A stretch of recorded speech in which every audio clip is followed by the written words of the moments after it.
वक्त है सीधी बात का और मैं हूं आपके साथ मोनिका ग्रोवर। सीधी बात में आज हम बात करेंगे उत्तर प्रदेश की सियासत की, जहां तापमान हाई है। जी हां, उत्तर प्रदेश की सियासत में एक बार फिर से जातीय राजनीति देखने को मिल रही है। पहले ठाकुर विधायकों की बैठक होती है और उसके बाद अब 52 विधायकों की बैठक होती है, ब्राह्मण विधायकों की बैठक होती है। और सबसे बड़ी बात ये जानिए कि इसमें सिर्फ बीजेपी, जो कि उत्तर प्रदेश की सबसे बड़ी पार्टी है, बीजेपी के विधायक शामिल नहीं होते हैं, बल्कि अन्य पार्टियों के भी जो ब्राह्मण विधायक हैं वो इसमें शामिल होते हैं। अब इस बैठक को नाम दिया जाता है सहभोज।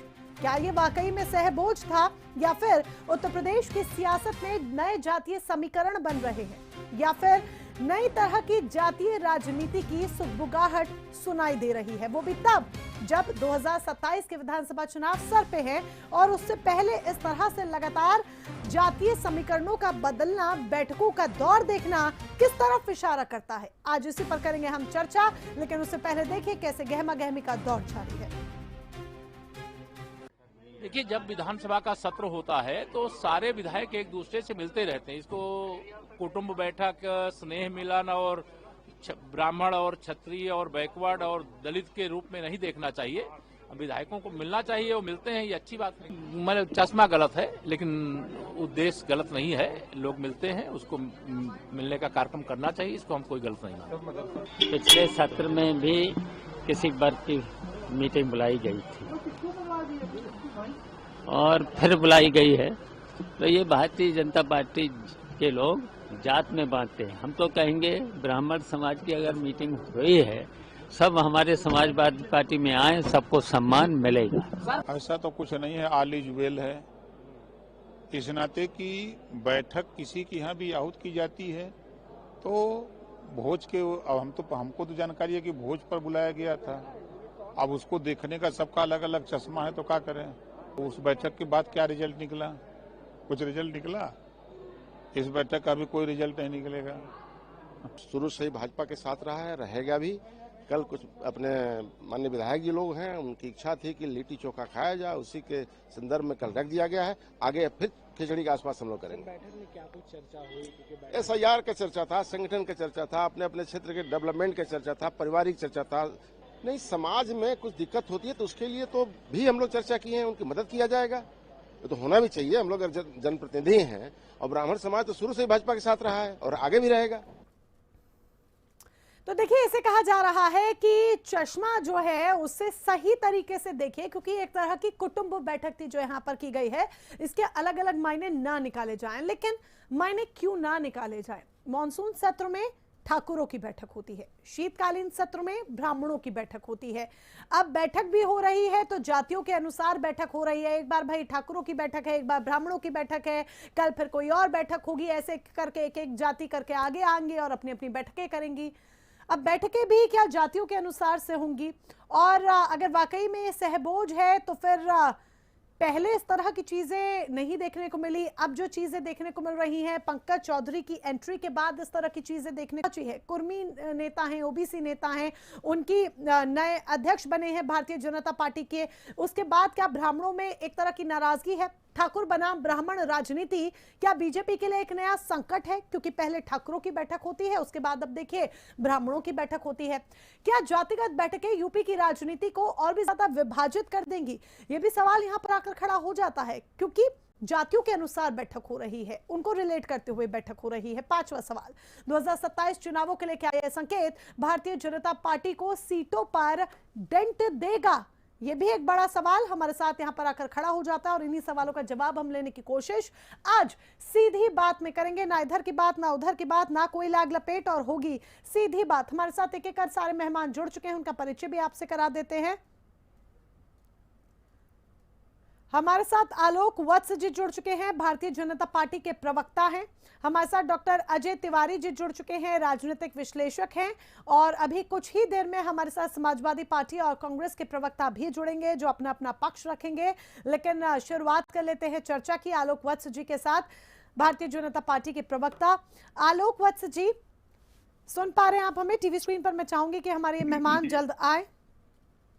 और अभी ये मेहमान आपको टीवी स्क्रीन पर दिखेंगे। आलोक वत्स, एक बार फिर से परिचय आपको करा दे। आलोक वत्स हमारे साथ हैं, भारतीय जनता पार्टी के प्रवक्ता और राजनीतिक विश्लेषक डॉक्टर अजय तिवारी जी भी जुड़ चुके हैं और कुछ ही देर में हमारे साथ कनेक्ट होंगे यश भारतीय जो कि समाजवादी पार्टी के प्रवक्ता हैं और विजय पांडे जो कि कांग्रेस के प्रवक्ता है, क्योंकि जिस तरीके से जातीय समीकरण उत्तर प्रदेश में देखने को मिल रहे हैं ये किस तरफ से इशारा करते हैं, किस तरफ संकेत देते हैं, क्या भारतीय जनता पार्टी के लिए ये चुनावों से पहले एक नई टेंशन आकर खड़ी हो गई है, ये वो तमाम सवाल हैं जो आज सीधी बात में हम करेंगे।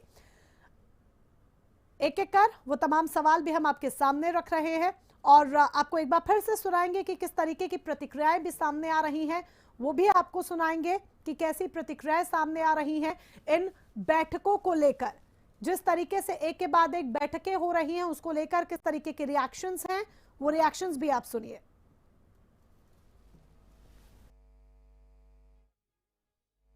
देखिए, जब विधानसभा का सत्र होता है तो सारे विधायक एक दूसरे से मिलते रहते हैं। इसको कुटुंब बैठक, स्नेह मिलन और ब्राह्मण और क्षत्रिय और बैकवर्ड और दलित के रूप में नहीं देखना चाहिए। विधायकों को मिलना चाहिए, वो मिलते हैं, ये अच्छी बात नहीं। मैंने चश्मा गलत है लेकिन उद्देश्य गलत नहीं है। लोग मिलते हैं, उसको मिलने का कार्यक्रम करना चाहिए, इसको हम कोई गलत नहीं मानते। पिछले सत्र में भी किसी वर्ग की मीटिंग बुलाई गई थी और फिर बुलाई गई है, तो ये भारतीय जनता पार्टी के लोग जात में बांटते हैं। हम तो कहेंगे। और चलिए आलोक वत्स जी का रुख कर लेते हैं। आलोक वत्स जी हमारे साथ बीजेपी के प्रवक्ता जुड़े हुए हैं। आलोक वत्स जी, बहुत सीधा सवाल आपसे करेंगे हम सीधी बात में कि ये जो बैठक हो रही है, ये जो बैठक हुई है, इसके क्या मायने निकाले जाए, ये मायने जरा हमें समझा दीजिए और विस्तार से बता दीजिए कि ये जातियों आधारित बैठकें क्यों हो रही है। पहले ठाकुरों की बैठक होती है, अब ब्राह्मणों की बैठक हो रही है, ये वर्ग को ले लेके बैठकें हो रही है, भाई इसके क्या मायने? देखिए मोनिका जी, एक रोग होता है छुआछूत। वो अगर आपको कोई छू देगा तो वो रोग आप पर ट्रांसफर हो जाएगा। तो ये राजनीति में बिहार से उत्पन्न हुआ ये जातिवादी छुआछूत रोग अब यूपी को ज्यादा जकड़ लिया है और बिहार इससे मुक्त हो चुका है। अब आप कहेंगे कि बिहार कैसे मुक्त हो गया है? पिछली बार जिस तरीके से नीतीश कुमार को प्रचंड बहुमत मिला, वो जातिगत और धर्म के ऊपर का वोट था, वो शुद्ध विकास का वोट था, वो शुद्ध बिहार को आगे ले जाने की कवायद का वोट था, वो नौजवानों का वोट था, महिलाओं का वोट था। 1951 के बाद पहली बार जी हम सुन पा रहे हैं आपको, अपनी बात पूरी कीजिए। चले आलोक वत्स जी से शायद कनेक्शन एरर आ रहा है, एक ब्रेक का भी समय होने वाला है, हम एक ब्रेक पर भी जाएंगे, लेकिन उससे पहले एक फटाफट से रिएक्शन हम डॉक्टर अजय तिवारी जी से भी ले लेते हैं। राजनीतिक विश्लेषक हमारे साथ जुड़े हैं। अजय तिवारी जी, ये जो बैठकों का दौर देखा जा रहा है, मॉनसून सत्र के समय पे हमने देखा था कि किस तरीके से ठाकुरों की बैठक होती है, अब शीतकालीन सत्र है विधानसभा का, तो अब देखिए सारे ब्राह्मण एकजुट हो जाते हैं, सिर्फ बीजेपी के नहीं बल्कि अन्य पार्टियों के भी। अब इसको क्या संकेत समझे उत्तर प्रदेश की राजनीति के लिए, ये जो जाति आधारित बैठकें हो रही हैं इसको लेकर क्या इंडिकेशन? मोनिका जी, सबसे पहले तो मैं आपके चैनल के दर्शकों को प्रणाम करता हूं, आपको प्रणाम करता हूं, अपने पैनलिस्ट भाई आलोक वत्स जी को प्रणाम करता हूं और देश से अपील करता हूं कि ये जातिवाद, प्रांतवाद, ये सारा सिस्टम जो बना हुआ है, इस सिस्टम के दायरे में रहने का हर व्यक्ति प्रयास करे तो ज्यादा अच्छा है। अब आपसे एक चीज और कहना चाहता हूं कि ये जो दौर चला है, इस दौर को बहुत बाखूबी समझने की जरूरत है, क्योंकि यह वाकई राजनीतिक स्टंट है। आप देखिए योगी जी के इस कार्यकाल में, जो अभी का कार्यकाल है, इस कार्यकाल में ब्राह्मण कहीं ना कहीं अपने आप को ठगा महसूस कर रहा है, इसमें कोई दो राय नहीं। हाँ।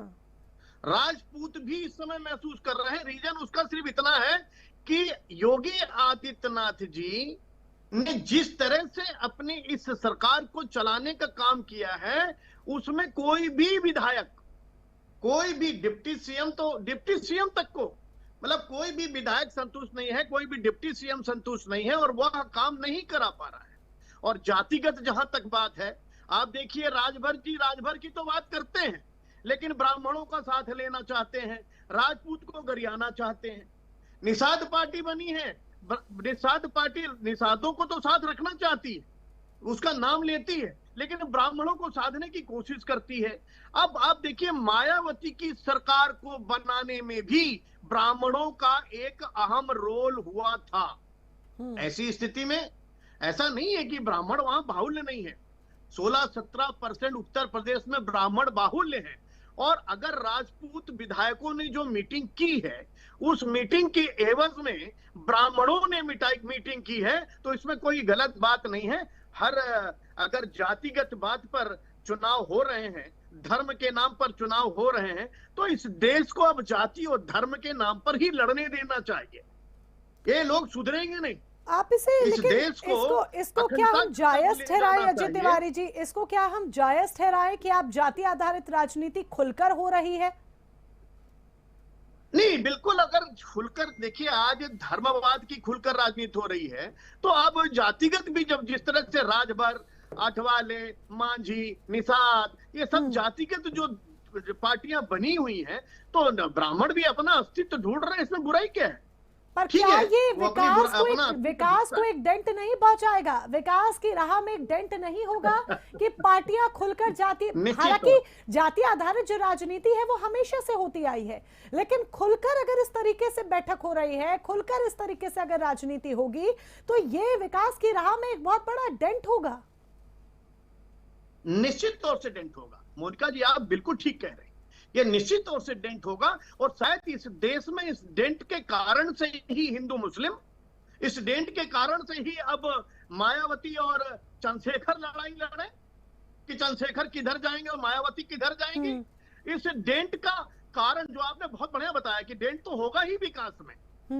अगर आप मुख्यमंत्री बन जाइए, और मुख्यमंत्री बन करके किसी अपने विधायक की चलने ना दीजिए, किसी डिप्टी सीएम की चलने ना दीजिए, किसी की चलने मत दीजिए, खुद चलाइए, तो ये तो ठीक है कि आप विकास की राह में विकास कर रहे हैं, गुंडागर्दी खत्म कर रहे हैं, लेकिन किसी जो विधायक बना है उसकी भी चलनी चाहिए। तो ये जो मेरे हिसाब से जो समीक्षा बैठक हुई है, चाहे राजपूतों की हुई हो चाहे ब्राह्मणों की हुई हो, इसी बात का बैठक हुआ है कि भाई हम लोग इतने विधायक हैं, यानी कि 43 विधायक राजपूत के हैं। इसको हम अस्तित्व की बैठक भी कह सकते हैं, इसको हम अस्तित्व की बैठक भी कह सकते हैं।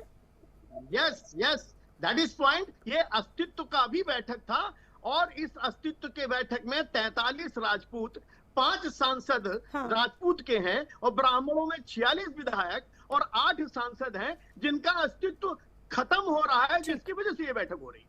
ओके, मैं लौटूंगी आपके पास डॉक्टर अजय तिवारी जी। बहुत अच्छी तरीके से आपने यहाँ पर विश्लेषण किया है। आलोक वत्स जी से बात पूरी नहीं हो पा रही थी, करेक्शन एरर था। आप मुझे ठीक तरीके से सुन पा रहे हैं आलोक वत्स जी?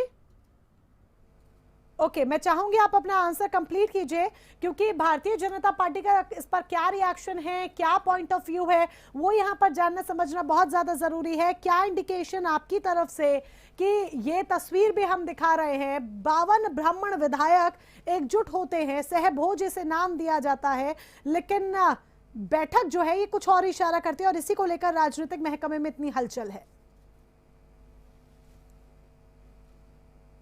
आलोक वत्स जी, आप प्लीज ऑडियो अनम्यूट कीजिए। आप मेरी आवाज सुन रही हैं? Okay, yes, you are audible now. Yes Monica ji, 2027 के चुनाव के पहले ये सारा नूरा कुश्ती विभिन्न जातियों के द्वारा, लोध, कुर्मी, राजपूत, ब्राह्मण, कुछ और भी आप लोग आगे करेंगे, ये प्रेशर पॉलिटिक्स की लड़ाई है, और ज्यादा से ज्यादा पदों की पर काबिज होने की लड़ाई है। भारतीय जनता पार्टी सबका साथ सबका विकास लेके आगे बढ़ने की कवायद करती है, और उस कवायद में कोई अछूता नहीं रहता है। अगर देश आगे बढ़ता है, राज्य आगे बढ़ता है, तो सभी लोग आगे बढ़ते हैं। शैक्षणिक संस्थानें बढ़ती हैं, शैक्षणिक संस्थानें बढ़ती हैं,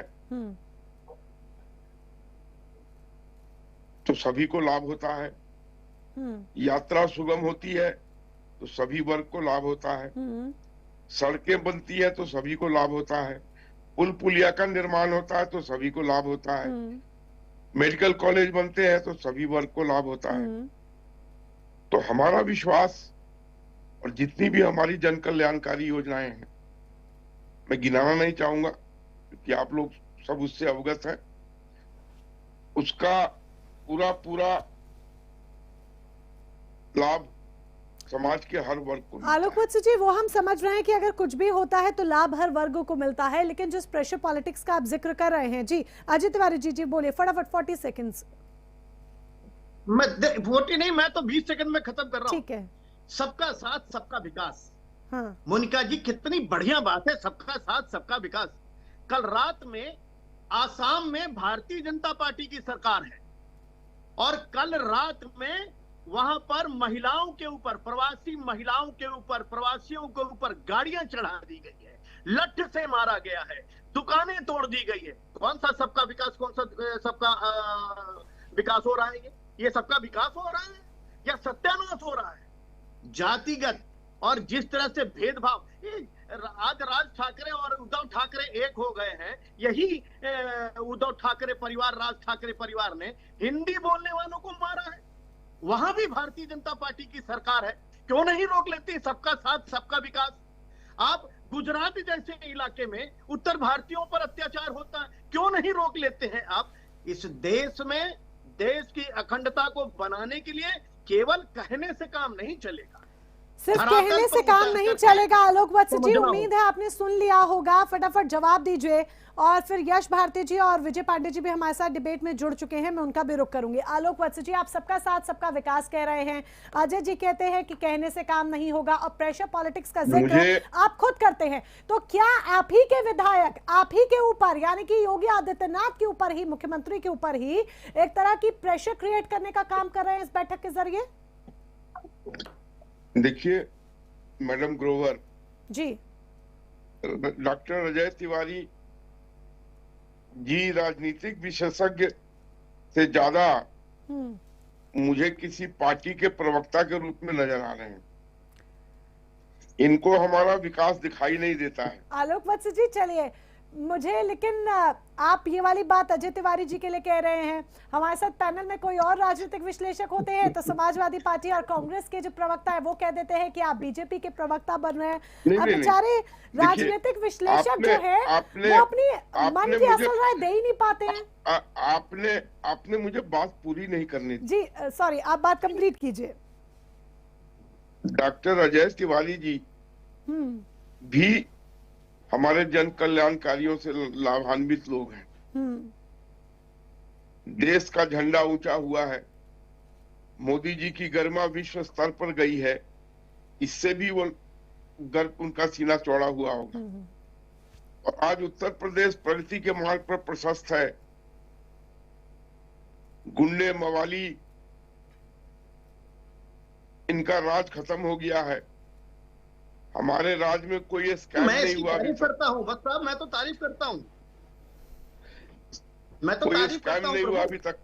आलोक वत्स जी, मुझे आगे यश भारती जी से भी स्टेटमेंट लेना है, विजय पांडे जी से भी लेना है। सो सॉरी मैं आपको इंटरप्ट कर रही हूँ, बट मैं ये आंसर चाहती हूँ। अभी फिलहाल विकास कार्य हुए हैं, मैं भी उसको मना नहीं कर रही हूँ, बहुत विकास कार्य हुए हैं, हम सभी उसका फायदा लेते हैं, हम सभी लाभ लेते हैं। लेकिन क्या आप ही के विधायक आपके ऊपर, यानी कि भारतीय जनता पार्टी के ऊपर ही एक तरह का प्रेशर क्रिएट करने की कोशिश कर रहे हैं इस बैठक के जरिए?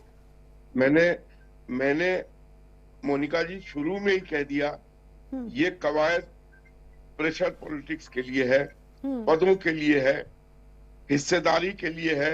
हाँ। और कुछ इससे ज्यादा नहीं है भाई, ये राजनीति है, यहाँ हिस्सेदारी के लिए यहाँ पर सारा ये यानी कि खिचड़ी पकाई जा रही है। चलिए मैं लौटूंगी आपके पास। यश भारती जी को भी मैं पैनल में अब इंक्लूड करना चाहूंगी। यश भारती जी, मेरी आवाज सही तरीके से उम्मीद करती हूँ आप तक पहुंच रही होगी। आप जो ये बैठक देखी गई, पहले ठाकुर की हुई थी, फिर उसके बाद अब ब्राह्मणों की बैठक होती है, ब्राह्मण विधायकों की, क्या आप ये समझते हैं कि ये बीजेपी के अंदर ही एक जातिगत विभाजन हो रहा है और समाजवादी पार्टी क्या इसका फायदा उठाएगी? क्या इसे एक मुद्दा बनाया जाएगा? अब देखिए, जातिगत संघर्ष और जातिगत बातें करने का काम शुरुआत करा भारतीय जनता पार्टी ने, जब उसने दुष्प्रचार किया कि समाजवादी सरकार में सारी चीजें यादव और मुसलमानों तक सीमित रही। ये किसने दुष्प्रचार किया? भारतीय जनता पार्टी ने किया। तो सभी जातियों में जब ये नारा दिया, सबका साथ, सबका विकास, सबका विश्वास, तो ये विश्वास पैदा किया भारतीय जनता पार्टी ने कि हाँ, सबका साथ होगा, सबका विकास होगा। लेकिन जब सबके साथ विश्वासघात हो रहा है तो सब अपनी अपनी रणनीति बना रहे हैं। अब रणनीति बना रहे हैं, जैसा अभी भारतीय जनता पार्टी के प्रवक्ता आदरणीय आलोक वत्स जी कह रहे थे कि हिस्सेदारी भागीदारी, भाई राजनीति में हिस्सेदारी और भागीदारी ही होती है। कोई आईएएस और आईपीएस का एग्जाम नहीं है जिसको एंट्रेंस एग्जाम दे करके और अपनी योग्यता के अनुसार वो पास होकर के फिर बात करेगा। यहाँ सर्व समाज को हिस्सेदारी और भागीदारी देनी पड़ती है, इसीलिए राजनीतिक लोकतंत्र में राजनीतिक भागीदारी की बात होती है कि आप सर्व समाज को साथ लेके चढ़े। जो सामाजिक न्याय की व्यवस्था है कि कोई पीछे छूट रहा है उसको भी सम्मान देके आगे लाएं। लेकिन भारतीय जनता पार्टी में वो वर्ग जो सबसे आगे रहा है, जो शिक्षित रहा है, जिसने अग्रणी भूमिका में अपना योगदान दिया है, अगर उसको ही पिछड़ा बना देंगे, उसको ही सबसे अंतिम पंक्ति पे बैठा देंगे सबका विकास के नाम पे, सबके विश्वास के नाम पे, तो वो अपनी रचना रच रहे हैं, अपनी बात करने के लिए अपनी रणनीति बना रहे हैं। तो घबराहट भारतीय जनता पार्टी में होना सामूहिक स्वाभाविक है। दूसरा सबसे बड़ी बात है, हमारे राजनीतिक विश्लेषक दोहरी मापदंड के मारे हैं, इसीलिए आलोक वत्स जी ने उनको कह दिया कि भारतीय जनता पार्टी के प्रवक्ता हैं। एक तो वो राजनीतिक विश्लेषक है, तो बिना द्वेष भावना से उन्होंने अगर दोनों तरफ की बात जोड़ करके जो सही बात कही तो उन पे आरोप लगेगा। दूसरी बात, क्योंकि वो ब्राह्मण वर्ग से आते हैं तो बेहतर समझ रहे होंगे कि ब्राह्मण वर्ग पे क्या चीजें हो रही हैं। उनके अपने लोग होंगे, उनका अपना एनालिसिस होगा। तो जो दोहरा उनका अपना ज्ञान है अगर वो दे रहे हैं, तो भारतीय जनता पार्टी के, क्योंकि वो खिलाफत में बात हो रही है, तो वो स्वाभाविक है भारतीय जनता पार्टी का उनको प्रवक्ता भी बताया जा सके, दूसरी पार्टी का प्रवक्ता भी बताया जा सकता है। क्या आपको लगता है पंकज चौधरी की एंट्री ने गेम बिगाड़ा भारतीय जनता पार्टी के भीतर? अगर इस तरीके की प्रेशर पॉलिटिक्स हो रही है तो पंकज चौधरी की एंट्री ने ये गेम बिगाड़ा है? नहीं, मुझे लगता है कि पंकज चौधरी जी के साथ में नाइंसाफी हुई है। जो बेचारे वरिष्ठ पद पे रहे, कईयों बार सांसद रहे, उनको प्रदेश अध्यक्ष बनाया, और जो कईयों बार विधायक रहा उसको राष्ट्रीय अध्यक्ष बना रहे हैं। तो ये न्याय तो नहीं हुआ, ये तो नाइंसाफी हुई कि जो वरिष्ठ होता है उसको वरिष्ठ पद दिया जाता है। लेकिन ये तो पार्टी का भीतरी फैसला है ना सर, ये तो पार्टी का भीतरी फैसला है किसको क्या बनाना है। मोनिका जी, ये अनुभवों का फायदा लिया जाता है, और भारतीय जनता पार्टी अपने आप को संगठन की पार्टी, अनुशासन की पार्टी कहती है। तो मुझे ये बता दीजिए, प्रदेश अध्यक्ष के लिए कौन सी वोटिंग हुई, राष्ट्रीय अध्यक्ष के लिए कौन सी वोटिंग हुई, किसने चुना?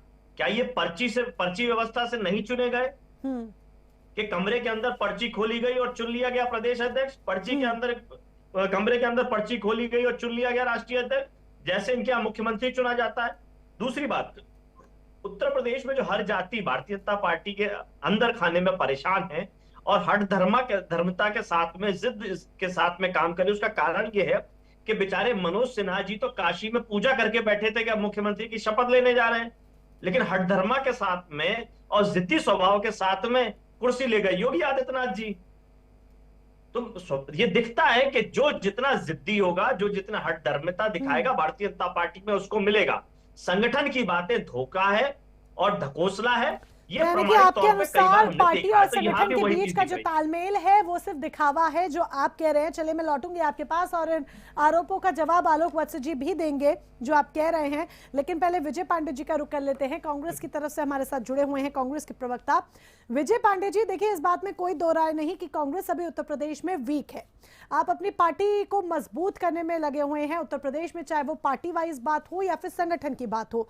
अब जो मौजूदा सिचुएशंस दिख रही हैं, क्या इसको देखते हुए कांग्रेस की तरफ से कुछ कदम उठाए जाएंगे ब्राह्मण वोट बैंक को लुभाने के लिए कि उन्हें अपने पाले में किया जा सके? क्योंकि एक बड़ा वोट बैंक है, 8 से 10% मुझे लगता है जो मतदाता है ब्राह्मण वोट बैंक सीधा लेता है उत्तर प्रदेश में, इफेक्ट करता है। बिल्कुल मोनिका जी, मैं बहुत ये बात आप लोग आज सुन रहे हैं कि 52 विधायकों की बैठक हुई, उसकी वजह से ये पूरा विषय सामने आ रहा है। लेकिन ये बात उत्तर प्रदेश का हर आदमी जानता है कि उत्तर प्रदेश की सियासत में क्या हो रहा है। सबको पता है कि उत्तर प्रदेश में जो सरकार है योगी आदित्यनाथ की, वो किस तरीके से फेवर की सरकार है, किस तरीके का फेवर कर रही है लोगों पर, वो हमको साफ दिखता है। आप उत्तर प्रदेश के थाने उठा लीजिए, कोतवालियां उठा लीजिए, जिले के कप्तान उठा लीजिए, और छोड़िए अगर किसी को जाति के हिसाब से बनाया भी है तो आप ये देखिए कि सबसे महत्वपूर्ण आदमी जिले में कौन है। हो सकता है वो एक छोटा सा पुलिस अफसर क्यों ना हो, लेकिन चलती जिले में उसी की है जो उनकी जाति का है। तो उत्तर प्रदेश में ये छटपटाहट लंबे समय से है। आज एक बैठक हुई है तो आप इस बात पे हम लोग चर्चा कर रहे हैं, लेकिन मोटी मोटी बात हम सबको समझ में आ रही है कि उत्तर प्रदेश में और एक विशेष वर्ग ने अगर अपनी बैठक की है और उसको लग रहा है कि उसके साथ इंसाफ नहीं हो रहा है, नाइंसाफी हो रही है, और भाजपा को तो विशेष तौर पर इस पर सोचना चाहिए। भारतीय जनता पार्टी जो ब्राह्मणों का वोट लेने का दावा करती है और जो सब हिंदुत्व के एजेंडे वाली पार्टी है, उसको सबसे बड़ा सेटबैक होना चाहिए इस बैठक से, क्योंकि उत्तर प्रदेश भाजपा की सरकार है। भाजपा की सरकार होने के बाद भी अगर इस तरीके की बैठक हो रही है तो इनके लिए, और अभी थोड़े दिन पहले क्षत्रियों की एक बैठक ऐसी हुई है सहभोज के नाम पे, उसका नाम कुछ और था, लेकिन एक बैठक और हुई है। तो इस बात पे भारतीय जनता पार्टी को सोचना चाहिए। खैर अब समय निकल चुका है, उत्तर प्रदेश में आधी से ज्यादा सरकार चल चुकी है, 1.5 साल बाद चुनाव है, और उत्तर प्रदेश में ब्राह्मण भी अपनी ताकत दिखाएगा और दिखाएगा कि उसके साथ नाइंसाफी करने का अंजाम क्या होता है। और देखिए, मैं तिवारी जी के बात से, अजय जी की बात से 100% सहमत हूँ। उत्तर प्रदेश का माहौल जिस तरीके का योगी आदित्यनाथ की सरकार ने बना दिया है, उसमें ये मीटिंग एकदम जायज है। और ऐसी बैठकें अभी तो विधायक के स्तर पे हुई हैं, ऐसी बैठकें आपको देखने को मिलेंगी जिले के स्तर पे भी, गांव के स्तर पे भी। तो यानी कि बैठकों का दौर अभी और तेज होगा और इसका जो फायदा है वो अन्य राजनीतिक पार्टियां उठाएंगी और बीजेपी को नुकसान होगा। मोनिका जी, मैं कांग्रेस की तरफ से एक बात कह दूं, हमें ये बताने की जरूरत नहीं है कि हमारी तरफ ब्राह्मण क्यों आएगा। हमने तो उत्तर प्रदेश के 6 मुख्यमंत्री ब्राह्मण दिए हैं, तो हमें ये बताने की जरूरत नहीं है, हमें ये कहने की जरूरत नहीं है। उत्तर प्रदेश का ब्राह्मण ये तय करेगा कि उसे कहाँ जाना है, और सब प्रबुद्ध समाज है, वो जब तय करेगा तो उत्तर प्रदेश की दिशा और दशा दोनों बदलेगी। तो यानी कि भटके हुए को चारा आपने यहाँ पर डाल दिया है अपनी इस बात के साथ। जी मोनिका जी, आप चारा समझिए, आप इशारा समझिए, या आप एकदम साफ और साफ गोई की बात समझिए कि उत्तर प्रदेश में ब्राह्मणों की सत्ता की वापसी तभी हो सकती है। मैं टीवी चैनल पे बैठ के बात कर रहा हूँ, मैं ब्राह्मण समुदाय से आता हूँ इसलिए नहीं कह रहा हूँ, मैं कांग्रेस पार्टी की तरफ से इसलिए नहीं कह रहा हूँ मैं, क्योंकि कांग्रेस की सरकार हमेशा इस तरीके के वादे, इस तरीके की स्कीम्स, इस तरीके की योजनाएं लेके आती है जिसमें सबका साथ वास्तविकता होता है। जातियों के प्रतिनिधि नहीं बनाते हैं जी। हम एक जाति का विधायक सांसद बना के पूरी जाति का वोट लेने की कवायद नहीं करते।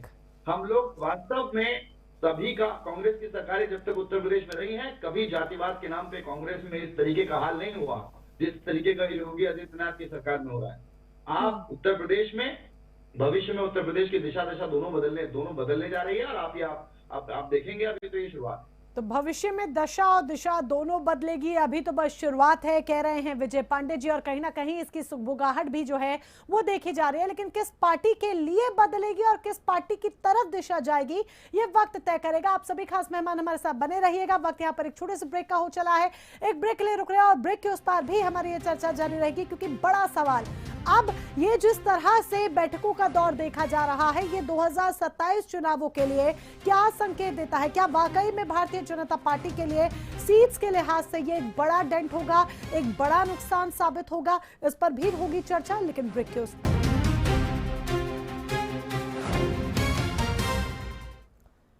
और सीधी बात में आज हम बात कर रहे हैं उत्तर प्रदेश में जाति आधारित राजनीति की, क्योंकि जाति है कि जाति नहीं, और ये हमेशा से देखा गया है कि चाहे उत्तर प्रदेश हो, बिहार हो, या कोई अन्य राज्य ही क्यों ना हो, जाति आधारित राजनीति होती रही है और हर पार्टी इसे करती रही है, चाहे वो सामने से हो, चाहे पीठ पीछे हो। और जाति आधारित राजनीति में अब नया तड़का उत्तर प्रदेश में ये लग गया है कि सामने से अब खुलकर ये राजनीति हो रही है। पहले ठाकुरों की बैठक होती है, उसके बाद सभी विधायकों की, जो कि ब्राह्मण विधायक है, सभी ब्राह्मण विधायकों की बैठक होती है, जिसे नाम दिया जाता है सहभोज। पावन ब्राह्मण विधायक जिसे सहभोज नाम देते हैं, और इसमें सिर्फ बीजेपी ही नहीं बल्कि अन्य पार्टी के भी विधायक मौजूद रहते हैं। हालांकि जो बड़े दिग्गज हैं वो ये कह रहे हैं भारतीय जनता पार्टी के कि इसे गलत चश्मे से देखा जा रहा है। चश्मा सही है लेकिन नजरिया गलत है। लेकिन हमारे साथ जब आलोक वत्स जी जुड़े तो उन्होंने साफ सीधे तौर पर कहा एक प्रेशर पॉलिटिक्स जो है वो यहाँ पर हो रही है।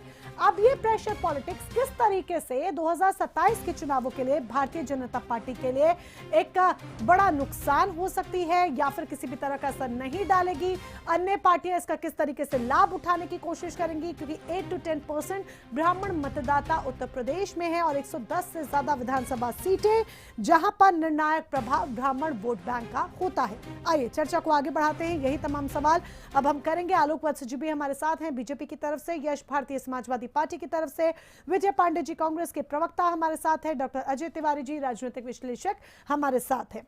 आलोक वत्स जी, सवाल आप ही से, क्योंकि देखिए 8 से 10% ब्राह्मण मतदाता जिनका जो प्रभाव है, निर्णायक प्रभाव है, वो उत्तर प्रदेश में सीधे 110 से ज्यादा विधानसभा सीटों पर पड़ता है। अब अगर 52 से ज्यादा विधायक, 52 करीब विधायक एक तरफ एकजुट हो जाते हैं तो भारतीय जनता पार्टी के लिए क्या ये एक डेंट नहीं होगा? ये एक बड़ी चुनौती नहीं है जिससे आपको उभरने की जरूरत है, इसका सामना करने की जरूरत है? किस नजरिए से आप इसे देख रहे हैं?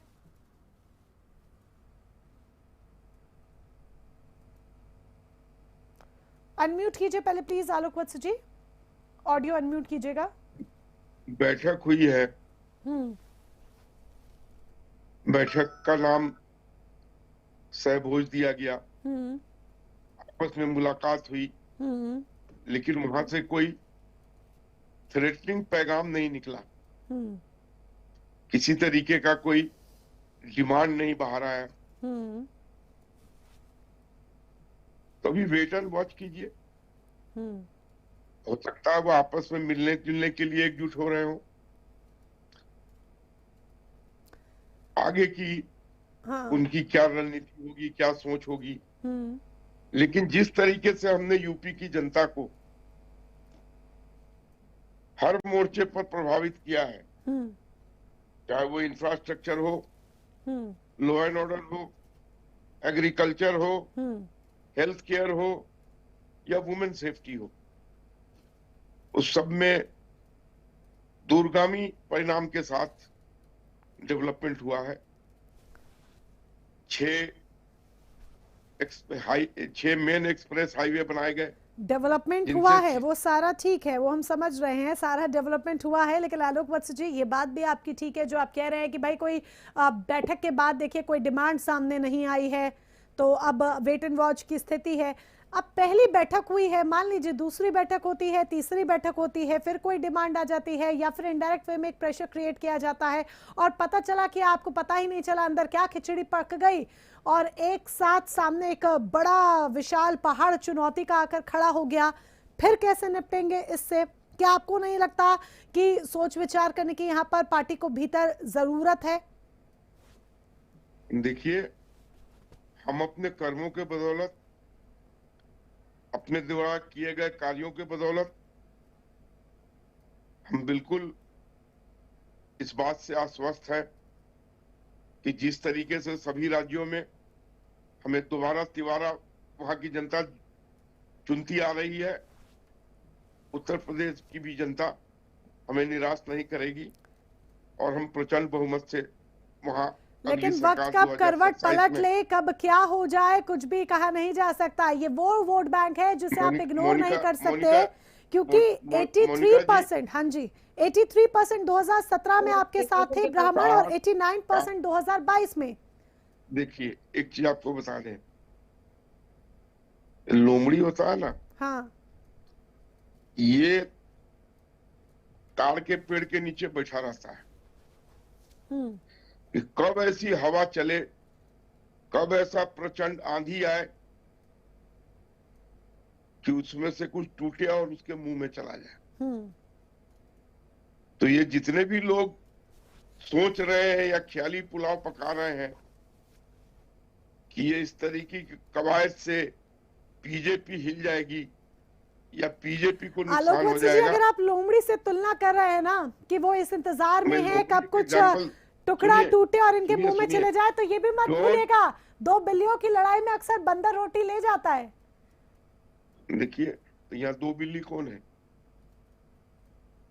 हम अगर तो यहाँ पर बैठकें हो रही हैं अलग अलग वर्ग की और पता चला इसकी रोटी जो है, इसका फायदा जो है वो कोई और ले गया, अगर एक वोट बैंक आपके साथ समय के साथ इंक्रीज हुआ है। अच्छा तो आप मेरी बात सुनिए। हाँ जी। लोध की बैठक हो गई, राजभर की बैठक हो गई, हाँ जी, कुर्मी की बैठक हो गई, राजपूत की बैठक हो गई, ब्राह्मण की बैठक हो गई, आप ही की बात मान लेते हैं, ये सारे लोग हमारे अगेंस्ट हो गए। तब तो यश जी की और विजय पांडे जी की बल्ले बल्ले है। हम तो कहीं है ही नहीं, हम तो कहीं है ही नहीं। हाँ। ऐसी बात नहीं है। ये सब चीजें भारतीय जनता पार्टी समय से पहले इसका निराकरण भी कर लेगी और इसको निपटा भी लेगी। तो बहुत प्रचंड बहुमत के साथ आप बैठे और कह रहे हैं कि पूर्ण बहुमत के साथ आप लोग आएंगे, दावा किया जा रहा है, पहले भी आपने किया, फिर आप कर रहे हैं, तो आलोक। हाँ जी। पूर्ण नहीं मोनिका जी, हाँ, पूर्ण नहीं, प्रचंड बहुमत से, प्रचंड बहुमत। और आपको आपके दफ्तर में आके मिठाई खिलाएंगे। मिठाई का मुझे चलिए बेसब्री से इंतजार रहेगा, मुंह मीठा जरूर करवाइएगा। और कॉन्फिडेंस आपका बहुत अच्छा है कि आप बहुत कॉन्फिडेंट होकर बैठे हैं, और इन बैठकों का जिस तरीके से आप बात कर रहे हैं, यानी कि इन बैठकों का भारतीय जनता पार्टी पर कोई असर पड़ता हुआ नजर नहीं आ रहा है। लेकिन यश भारतीय जी, सवाल आपसे, ये सवाल पहले भी मैंने किया था और ये सवाल इंपॉर्टेंट इसलिए भी हो जाता है कि अगर आप ये कह रहे हैं जी, मुझे मेरी आवाज सुन पा रहे हैं यश भारतीय जी? जी, ओके। मतलब 500 में थोड़ी देर में लगे देते हैं।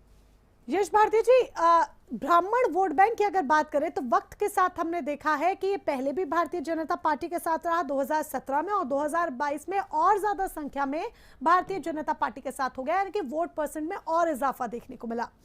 अब आपकी तरफ से किस तरीके से ट्रैक किया जा रहा है इस वोट बैंक को कि अगर नाराजगी है, हालांकि आलोक वत्स जी तो बहुत कॉन्फिडेंट है कि कुछ भी नहीं होगा, लेकिन हर कोई बाजी मारने की फिराक में रहता है, और ये हम भी जानते हैं कि आप भी होंगे, या विजय पांडे जी ने तो चलिए खुलकर कह दिया है, बहुत अच्छी बात है। तो किस तरीके से समाजवादी पार्टी ट्रेस कर रही है ब्राह्मण वोट बैंक को? देखिए मोनिका जी, आलोक जी ने एक बात कही कि अगर कोई नाराज है तो कांग्रेस की और हमारी तो बल्ले बल्ले। देखिए, नाराजगी किसी की भी किसी से है, पर अगर विश्वास वो किसी पे दिखा रहा है तो ये बड़ी बात है। भारतीय जनता पार्टी ने जितना झूठ बोलना था उतना 2014 से लेकर के लगातार झूठ बोल रही है, और हर वर्ग, हर क्षेत्र का व्यक्ति लगातार नाराज हो रहा है। बहुत सारे नाम अजय तिवारी जी ने गिना दिए थे कि महाराष्ट्र में किस तरीके से उत्तर भारतीयों को मारा जाता है, पीटा जाता है, वहां भारतीय जनता पार्टी की सरकार है, और भी बहुत सारी, मैं उन बातों को रिपीट नहीं करूंगा। उत्तर प्रदेश के अंदर शिक्षा क्षेत्र में काम करने वाले लोग वो प्रताड़ित हो रहे हैं, चिकित्सा क्षेत्र में काम करने वाले वो प्रताड़ित हो रहे हैं, हर वर्ग प्रताड़ित, व्यवसाय वो प्रताड़ित है जीएसटी के नाम पे, और भी चीजें। तो जितने भी पीड़ित, दुखी, असहाय, पीड़ित हैं, उन सबका नेतृत्व हम कर रहे हैं, और उनको हम सहारा देने का काम कर रहे हैं, उनका साथ और सहयोग लेने का काम कर रहे हैं। अब आलोक जी जो कह रहे हैं कि बड़ा आसानी से उन्होंने कह दिया इस बात को कि मीटिंगें हो गई। अरे मीटिंगें आपके खिलाफ में हो रही हैं, और इनके एनडीए के सहयोगियों ने तो ऐसी बैठक ली जिसमें भाजपा को ही नहीं बुलाया।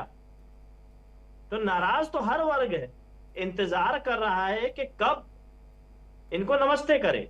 और ये हमारी ताकत की बात कर रहे हैं। उत्तर प्रदेश की जनता जनार्दन ने हमें आशीर्वाद दिया, देश के बड़े चुनाव में हमें नंबर 1 पार्टी बनाया, और जिनको लगातार बहुमत मिल रहा था, लगातार समर्थन मिल रहा था, उस भारतीय जनता पार्टी को दूसरे नंबर पे पहुंचाया, अविश्वास जताया। लेकिन ये अभी भी सावधान नहीं है, अभी पता नहीं किस नशे में है, कोडिंग के नशे में है, या किसी और बिहार के नशे में है जहाँ शराब बंदी है। इसका जवाब आलोक जी से ही ले लेते हैं, इसका जवाब आलोक जी से ही ले लेते हैं। यश भारती जी, मोनिका जी, मेरा निवेदन है, थोड़ा समय दे दीजिए। बातें अभी तो हम केवल उनकी बात कर रहे थे, हमने अपनी बात तो कही नहीं है। उनकी बात पूरी सुन लेते हैं आलोक जी, फिर आप रिवर्ट कीजिएगा। यस, कंप्लीट कीजिए अपनी बात। हमने तो आलोक जी की बातों का ही जवाब दिया, अभी हमने तो अपनी बात कही नहीं।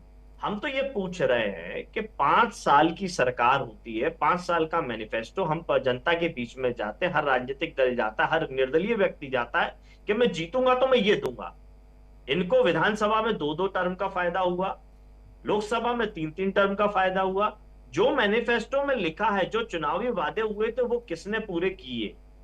डबल इंजन की, ट्रिपल इंजन की सरकार ने इनके, चाहे नगर निगम हो, चाहे विधानसभा हो, चाहे लोकसभा हो, सिर्फ जनता को धोखा देने का काम किया है। और उस धोखे में धोखा खा रही है जनता। और ये लड़ाते किस नाम पे हैं? कभी कहेंगे यादव सब कुछ खा गए, मुसलमान खा गए, कभी कांग्रेस, कभी सपा। केवल झूठ और डर की राजनीति करते हैं, डरा डरा करके वोट लेने का काम करते हैं। जो इन्होंने वादे किए थे, उन वादों से गुमराह करने का काम करते हैं। जैसे एक बड़ा उदाहरण बताता हूं, जीएसटी खुद ही लगाएंगे बड़े दामों पे और जीएसटी खुद ही घटा देंगे और उसका जश्न भी मना देंगे। जनता को बधाई, जनता को समर्पित कर दिया, देश की सरकार, देश जनता की भलाई। भैया लूट भी तो आप ही रहे थे, बढ़ाया भी आपने था, घटाया भी आपने था। तो ये काम चल रहा है केवल कि लूटेंगे भी यही, लुटेरे भी यही है, डकैत भी यही, और कहेंगे राहत भी हम ही ने दे दी है। तो यश भारती जी देखिए, आरोप तो आप जिस तरीके से लगा रहे हैं और जो बातें रख रहे हैं, जब तक आलोक जी रिवर्ट नहीं देंगे इस पर कुछ भी आगे बढ़ना मुनासिब नहीं होगा। तो आलोक जी से रिवर्ट ले लेते हैं। Yes, over to you Alok जी। मेरी तरफ से मोनिका जी, आलोक जी को बधाई है। हाँ। बन के आते थे, आज प्रवक्ता बन के आए हैं। Alok Vats ji, over to you.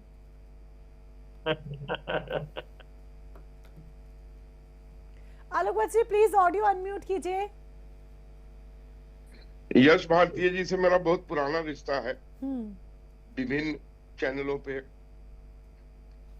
यश भाई ने पीडीए बनाई।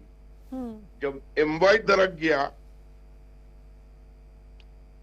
डॉक्टर अजय तिवारी जी, तो इन्होंने पीडीए बना ली। अभी आपने मोनिका जी, कुछ दिन पहले एक रैली हुई थी लखनऊ में बहन मायावती जी के द्वारा। उसमें लाखों की संख्या में दलित थे या नहीं थे?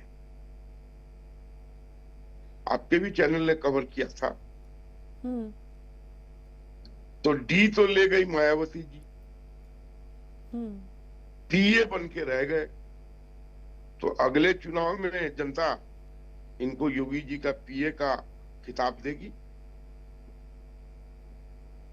ये तो स्वाभाविक प्रक्रिया हो गया, हमने कुछ नहीं किया इसमें। वो लाखों लोग जो मायावती जी के नेतृत्व में आस्था प्रकट करने आए थे, उसका भारतीय जनता पार्टी से तो कोई लेना देना नहीं था। और पीडीए जातिगत समीकरण है, उसमें ठाकुर ब्राह्मण इस सब को कोई संस्थान ही नहीं है। तो वो लड़े कटे मरे, लेकिन रहेंगे हमारे पास। इसलिए अभी विपक्ष में रहने की अच्छी तैयारी है इनकी। एक अच्छे विपक्ष के रूप में यश भाई नजर आते हैं। और तो आपका ये कहना है कि यानी कि 2027 में भी विपक्ष की भूमिका ही समाजवादी पार्टी निभाती हुई दिखाई देगी? मैं एक 5 सेकंड और दे दीजिए। और डॉक्टर अजय तिवारी जैसे प्रखर वक्ता और कांग्रेस के प्रखर वक्ता यश भारती जी, विजय पांडे जी, मैं नहीं चाहूंगा कि ये दोबारा से अतीक अहमद और मुख्तार अंसारी और आजम खान को झेलना चाहेंगे। ठीक, वो जब तक संभव है, जब तक योगी जी हैं। योगी जी माफिया वगैरह सब आप गिना रहे हैं आलोक वत्स जी, फुल ऑन कॉन्फिडेंस के साथ यहाँ आज बात करते हुए, और 2027 को लेकर भी बहुत कॉन्फिडेंट है। मैं लौटूंगी आपके पास आलोक वत्स जी। यश भारती जी से फटाफट से एक रिवर्ट ले लेते हैं। 40 सेकंड्स टू यू यश भारती जी, फिर मैं विजय पांडे जी से उनका रिएक्शन लेना चाहूंगी और उनसे सवाल करना चाहूंगी। यश भारती जी 40 सेकेंड्स। चले, यश भारती जी तक अभी आवाज नहीं पहुंच पा रही है, हम लौटेंगे उनके पास और रिएक्शन भी लेंगे। विजय पांडे जी का यहाँ पर रुक कर लेते हैं। विजय पांडे जी, आपने चारा तो डाल दिया है, पहले भी आपसे बात हुई तब आपने कहा कि हाँ भाई हम खुलकर कह रहे हैं, आपने चारा तो ब्राह्मणों के लिए डाल दिया है, लेकिन 2022 के अगर आंकड़ों को देखें तो सिर्फ 1% वोट आपके पास गया था ब्राह्मणों का। तो ऐसे में इस 1% को इंक्रीज करना कितनी बड़ी चुनौती होगी? ये बहुत बड़ा एक मेजर चैलेंज होगा आप लोगों के सामने।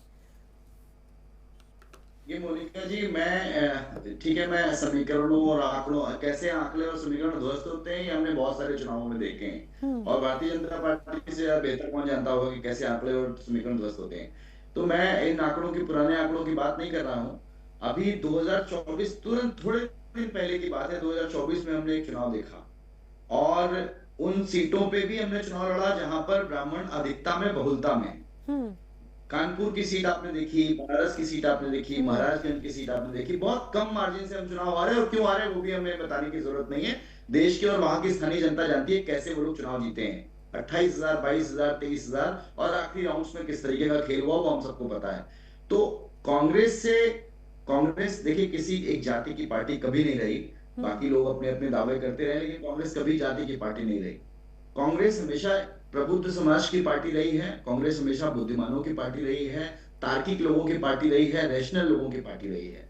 और आज जब इनके दावे, झूठे दावे और झूठी बातें साबित होने लगी हैं, तो सबसे पहले अगर ब्राह्मण इस बात को समझ रहा है तो इसमें गलत क्या है? इसमें तो बहुत साफ स्वाभाविक बात है कि जो सबसे समझदार जाति है उत्तर प्रदेश की, चाहे आप कुछ भी कहें, लेकिन मोटा मोटी सब लोग ये मानते हैं, जो सबसे समझदार जाति है वो मान रही है कि इनके झूठे दावे और पोल खुल चुकी है और वो अब अपनी ताकत, और दूसरी बात, और इस सरकार में वो अपने आप को कंफर्टेबल भी नहीं महसूस कर रही, तो उसने अपना एक प्रोटेस्ट या फिर इस मीटिंग के फॉर्म में या मैं लूंगी आपसे रिएक्शन। जी विजय जी कंप्लीट कीजिए पहले आप अपनी बात। मैं इसके फर्क दूसरी बात कह रहा हूँ। आपने अभी आलोक बस जी कह रहे थे, आपने सुना होगा, बस यही बात है जिस वजह से सारे लोग अनकंफर्टेबल हैं। इन्होंने कहा कि लड़ेंगे, मरेंगे, कटेंगे, लेकिन रहेंगे भाजपा के साथ।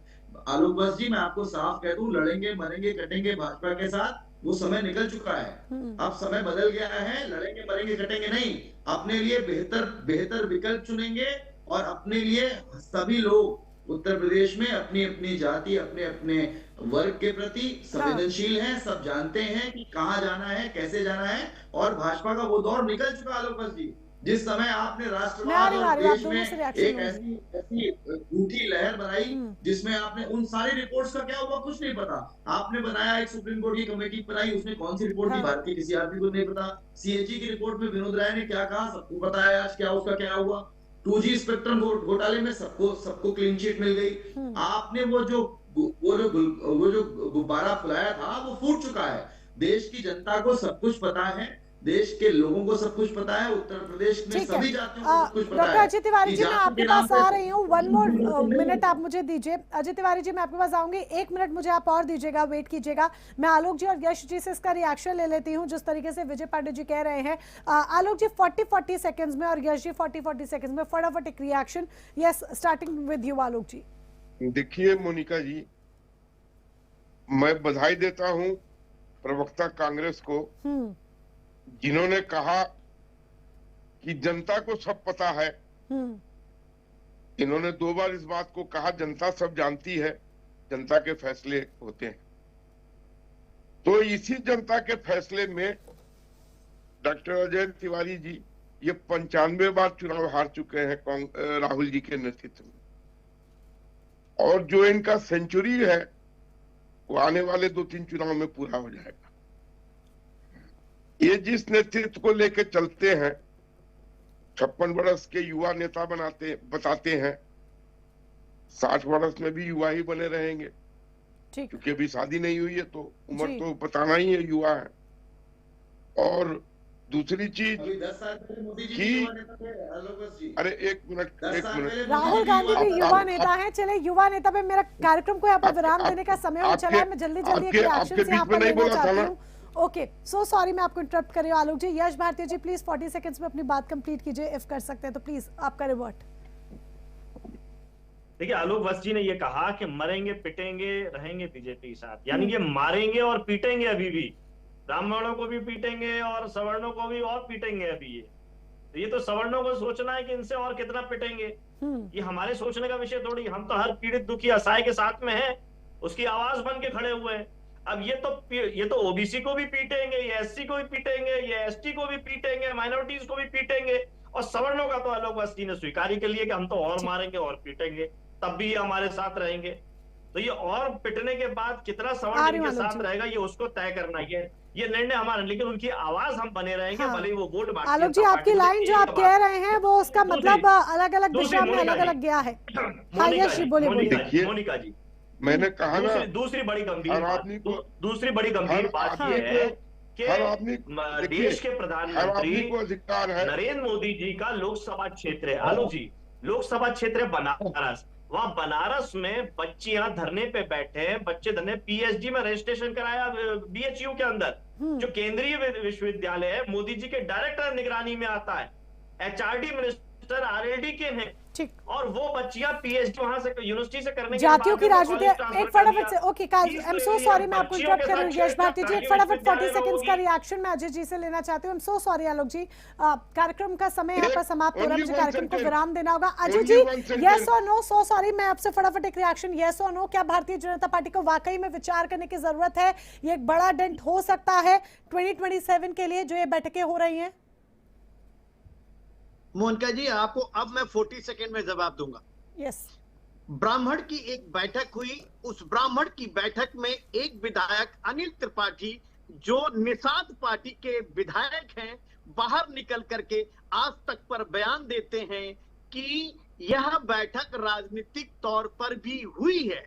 ऐसी स्थिति में अगर मायावती ब्राह्मणों को लेकर सरकार बना सकती है, तो कहीं ऐसा तो नहीं कि निषाद पार्टी और राजभर यह ब्राह्मण और राजपूतों को साथ ले लें और ना ही सपा की सरकार बने, ना कांग्रेस की, ना बीजेपी की।